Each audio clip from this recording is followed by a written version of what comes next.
இயேசு கிறிஸ்துவின் இனிதான நாமத்தினாலே உங்களை அன்போடு வாழ்த்துகிறேன். ஏசாயா தீர்க்க தரிசன புஸ்தகம் 43ஆம் அதிகாரம் 18-19 வசனங்கள். முந்தினவைகளை நினைக்க வேண்டாம், பூர்வமானவைகளை சிந்திக்க வேண்டாம். இதோ புதிய காரியத்தை செய்கிறேன், இப்போதே அது தோன்றும், நீங்கள் அதை அறியீர்களா? நான் வனாந்திரத்திலே வழியையும் அவாந்திர வெளியிலே ஆறுகளையும் உண்டாக்குவேன். ஆண்டவர் இந்த நாளிலே நம்மை பார்த்து சொல்கிறார், முந்தினவைகளை நினைக்க வேண்டாம், பூர்வமானவைகளை சிந்திக்க வேண்டாம். கடந்து வந்த பாதை எவ்வாறு இருந்தாலும் கர்த்தர் இந்த நாளிலே உங்களுடைய வாழ்க்கையிலே ஒரு புதிய ஆரம்பத்தை கொடுத்து கர்த்தர் நடத்த போகிறார். முந்தினவைகளை நினைக்க வேண்டாம், பூர்வமானவைகளை சிந்திக்க வேண்டாம். ஆண்டவர் இந்த நாளிலே புதிய காரியத்தை செய்யும்படியாய் கர்த்தர் கடந்து வந்திருக்கிறார்.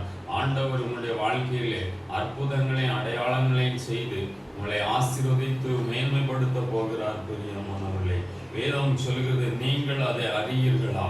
நான் வனாந்தரத்திலே வழியையும் அவாந்தர வெளியிலே ஆறுகளை உண்டாக்குவேன் என்று சொல்லி ஆண்டவர் சொல்கிறார். வழியே இல்லை என்று சொல்லி கலங்கி தவிக்கலாம், வாழ்க்கையிலே சோர்ந்து போய் இருக்கலாம். புதிய ஆரம்பத்தை தந்து கர்த்தர் அவாந்திர வெளியிலே ஆறுகளை உண்டாக்கி வனாந்தரமான வாழ்க்கையை செழிப்பாய் மாற்றி ஆண்டவர் இந்த நாளிலே புதிய ஆரம்பத்தை கொடுத்து உங்களை நடத்த போகிறார். முந்தினவைகளை நினைக்க வேண்டாம், பூர்வமானவைகளை சிந்திக்க வேண்டாம் என்று வேதம் சொல்கிறது. நாம் தலை தாழ்த்து ஜெபிக்கலாம். பரிசுத்தமுள்ள பரலோகத்தின் பிதாவே, உங்களுடைய பிள்ளைகள் வாழ்க்கையிலே கடந்து வந்த பாதை எவ்வாறு இருந்தாலும் கர்த்தர் புதிய ஆரம்பத்தை கொடுத்து நடத்துவீராக. வனாந்தரத்திலே வழியையும் அவாந்தர வெளியிலே ஆறுகளை உண்டாக்குகிற கர்த்தர் இந்த நாளிலே புதிய ஆரம்பத்தை கொடுத்து ஆசீர்வதித்து நடத்துவீராக. மேன்மைப்படுத்தும், கனப்படுத்தும். இயேசுவின் நாமத்தில் பிதாவே, ஆமென்.